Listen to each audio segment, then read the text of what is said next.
Staying healthy, staying sexy, staying young is what living life is all about. And if you have doctors that have proven treatments that keep people young and healthy so they don't get sick, you want people to know about these treatments and that they exist. We have an amazing show today. We have Dr. Margaret Paul, the teacher of inner bonding. She's been teaching inner bonding for over 50 years, and she's worked with people from Alanis Morissette all the way to Oprah Winfrey, teaching them how to live in the now and how to care about themselves. This podcast is brought to you by Gainswave. Gainswave is the only all-natural treatment for treating erectile dysfunction and helping you optimize erection quality.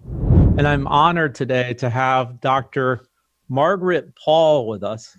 Dr. Paul is a best-selling author and talks about the whole concept of loving oneself and self-bonding, which I actually find fascinating.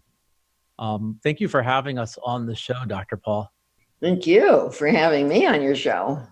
I guess, something like I've struggled with personally is anxiety. And I know a lot of it is this whole concept of being at peace with oneself. Right.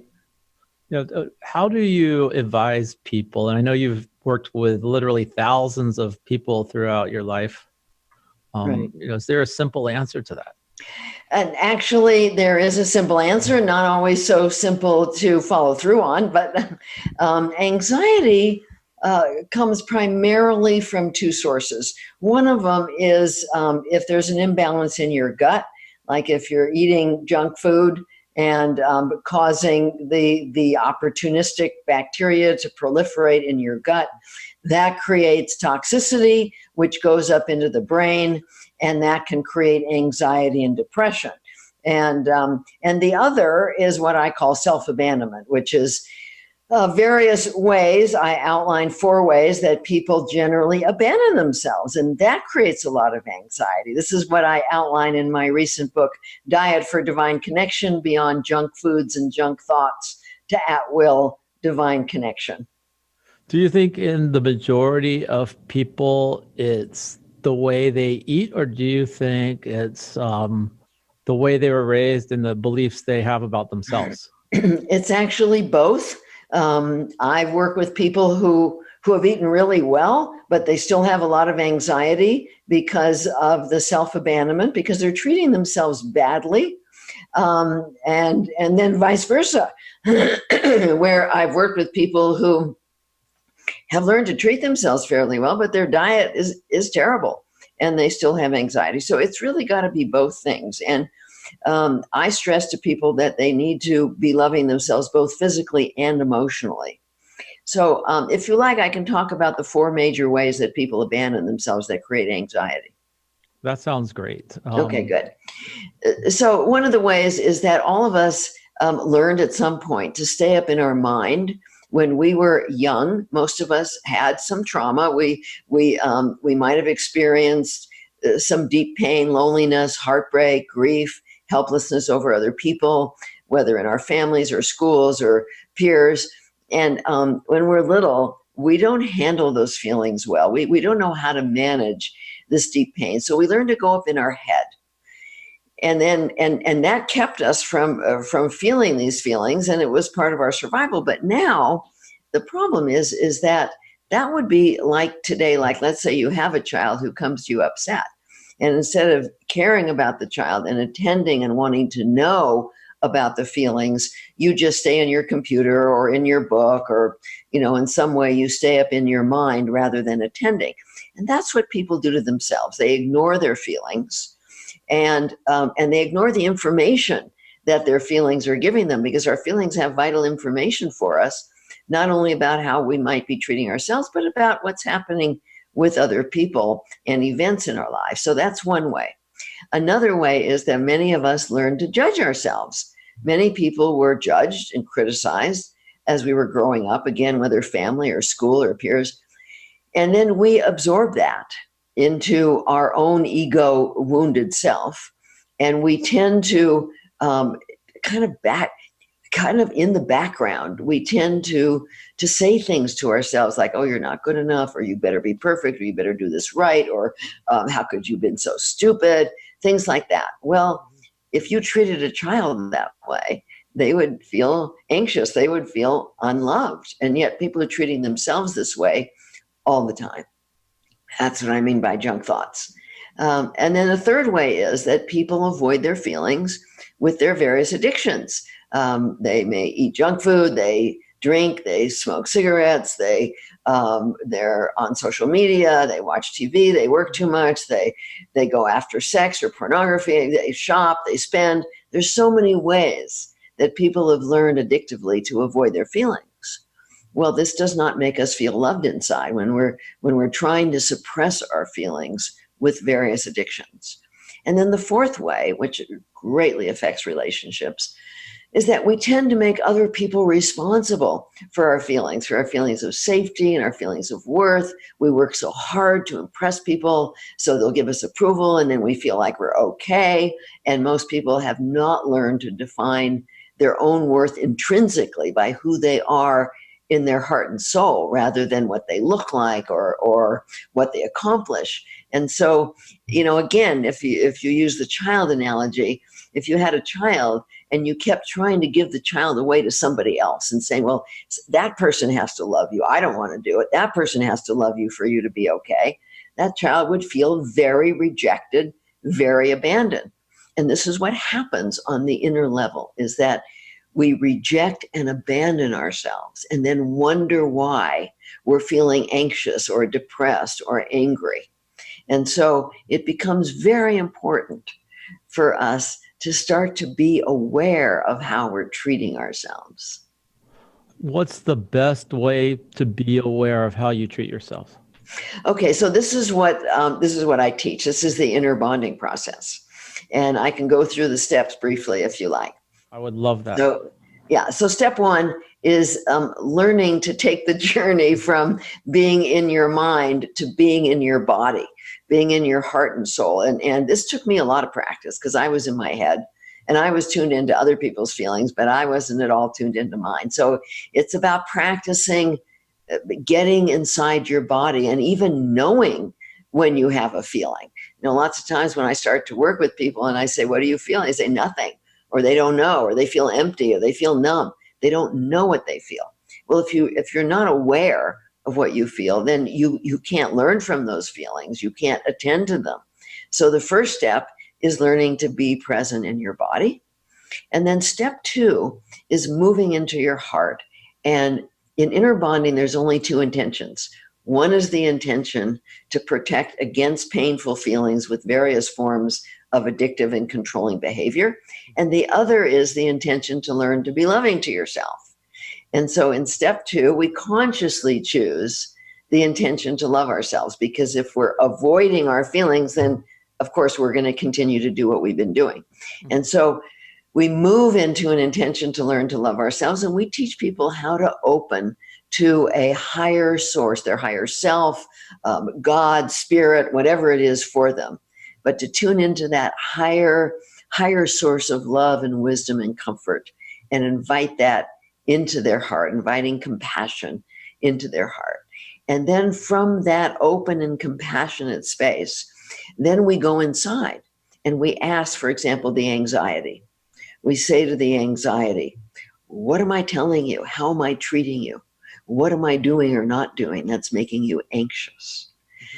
And then we go inside and we learn to let that anxious feeling talk to us and let us know how we're treating ourselves, what we're telling ourselves.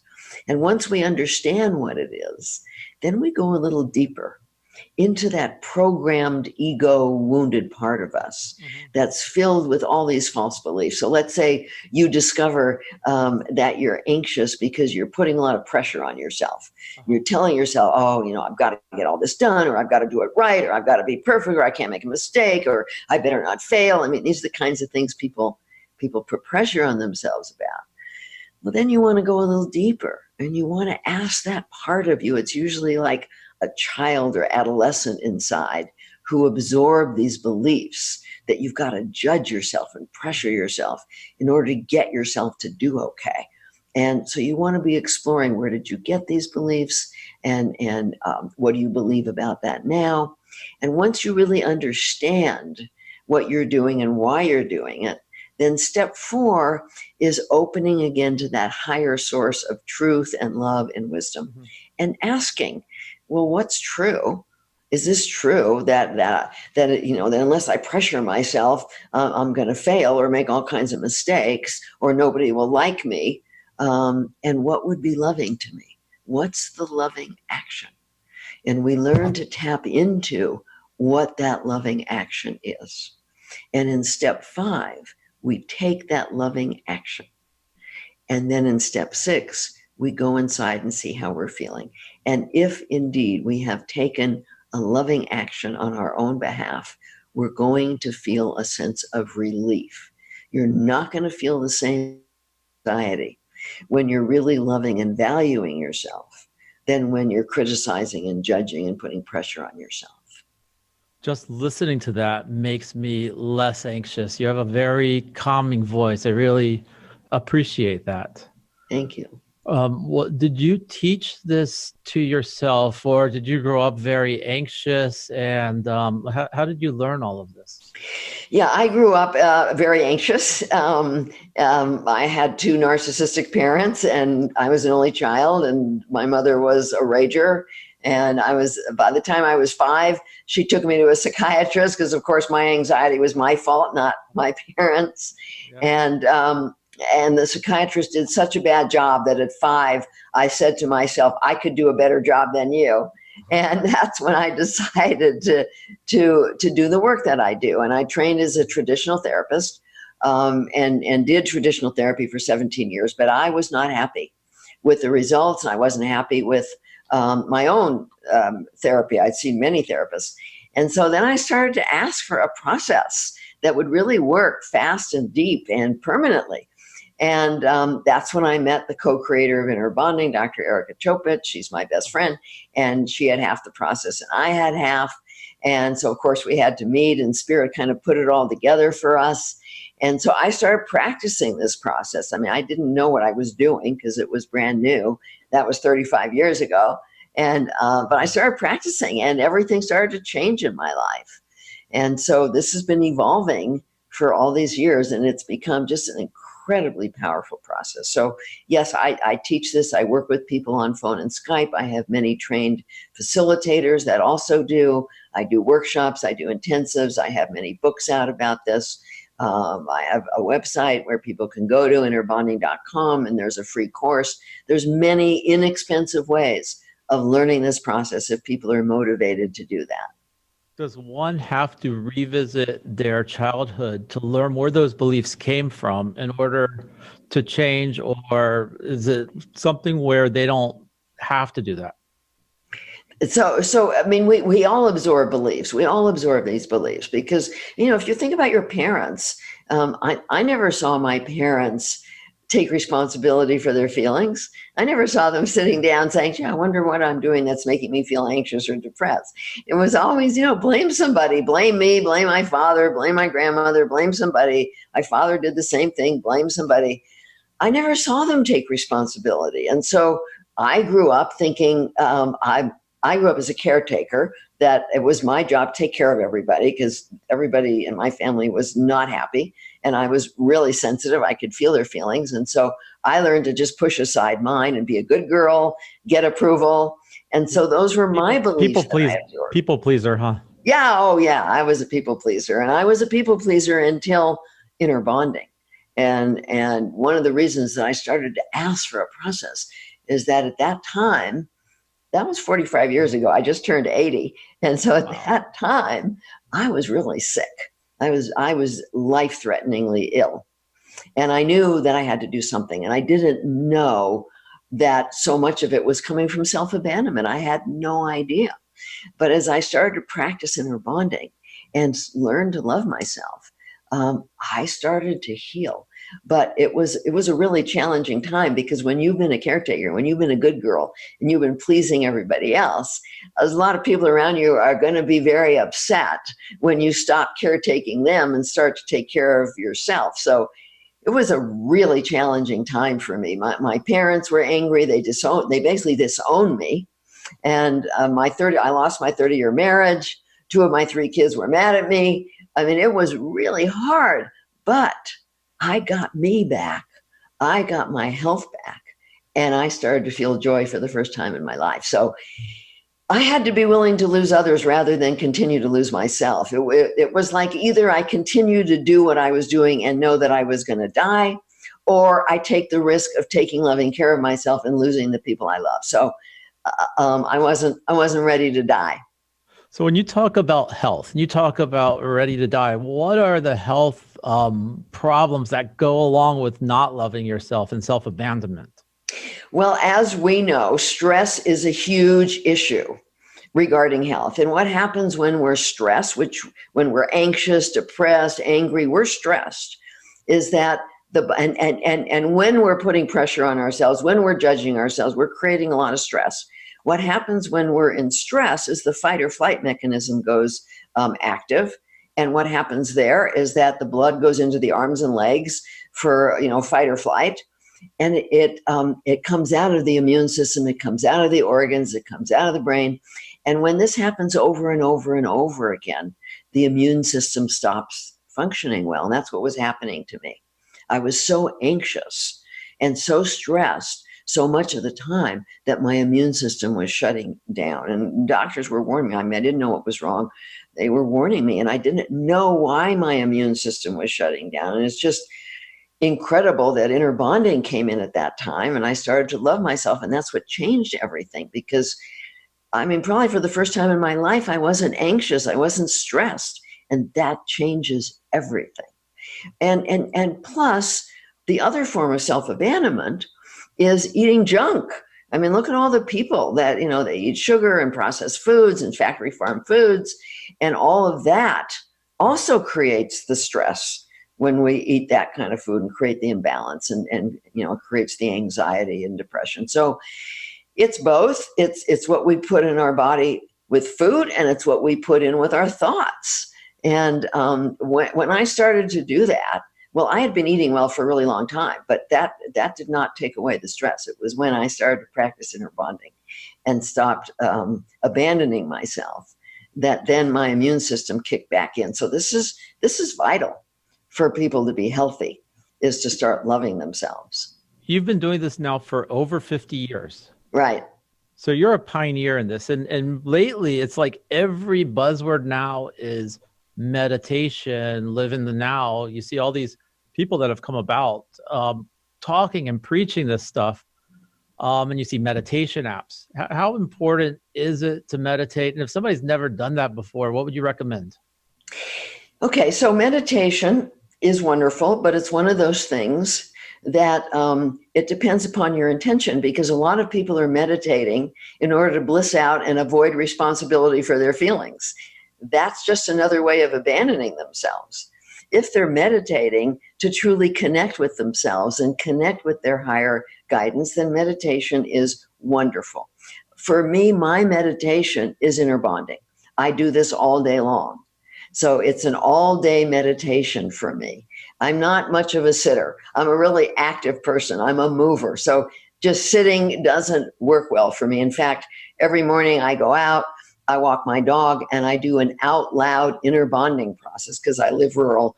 And so it's easy for me to talk out loud. And that sets the tone for the day, but that's a meditation. I mean, some people do walking meditation. That is my walking meditation. And so each person needs to find what works for them. But once again, if you're meditating to avoid responsibility for your feelings, that's not going to really get you anywhere.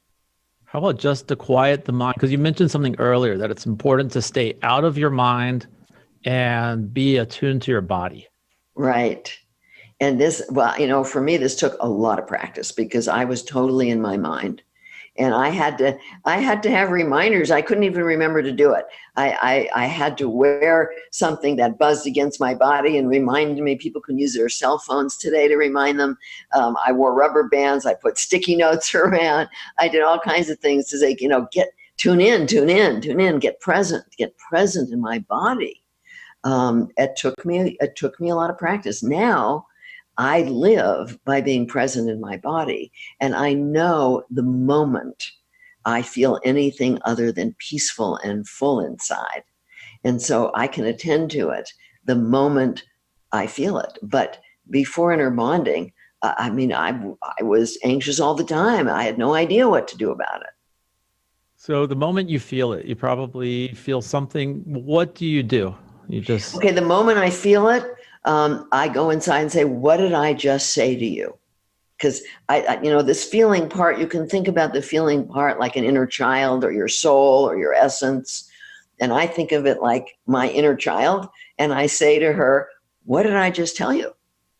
And she tells me what I just told her. And then I realize, okay, that's not true, because you see that our feelings are a source of inner guidance. And when I feel peaceful and happy and joyful, that's letting me know that I'm operating out of love and truth. But if I feel anxious or anything other than peaceful, I'm not operating out of truth.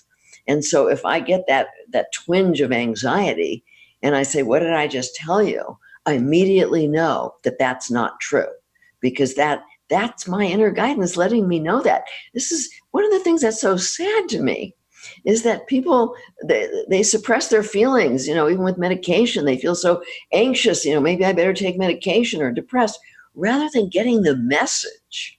Their anxiety is telling them that they're abandoning themselves, or depression is telling them they're abandoning themselves, and there's something they can do about this. So I think it's very sad that people do all these things to avoid their feelings.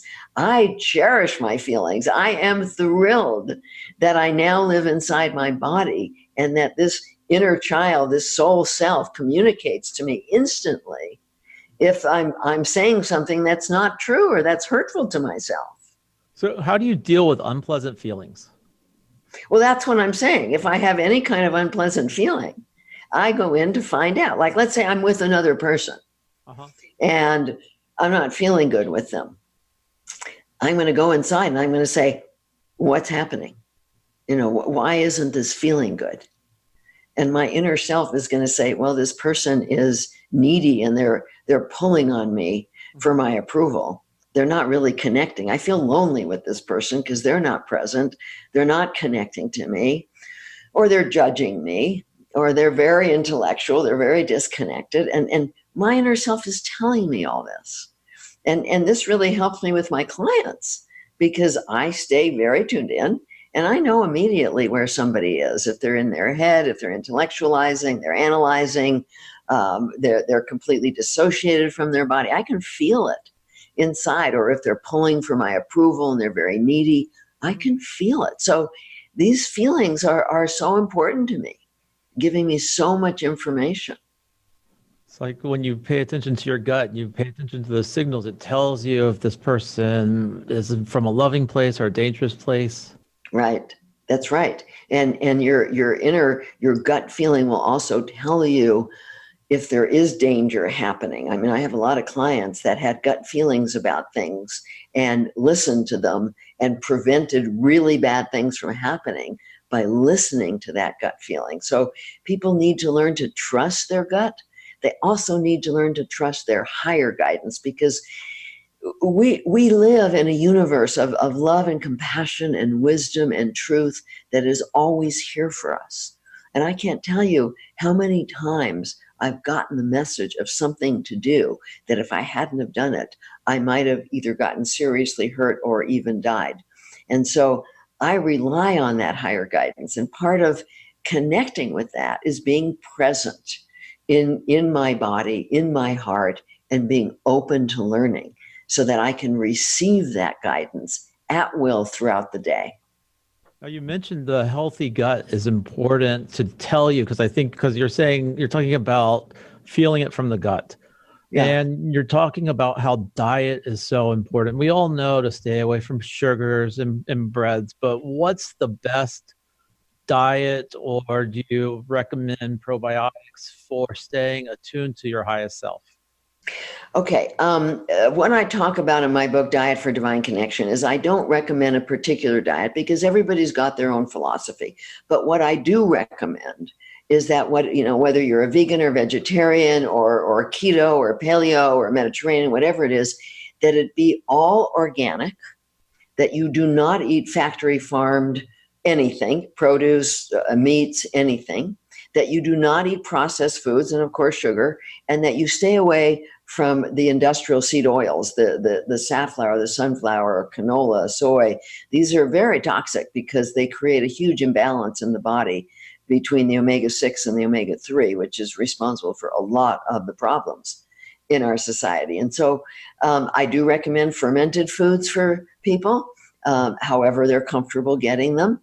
But if people are really not well, they have to get checked out, because if they eat fermented foods when they have SIBO, which is small intestinal bacterial overgrowth, it's going to make them sicker.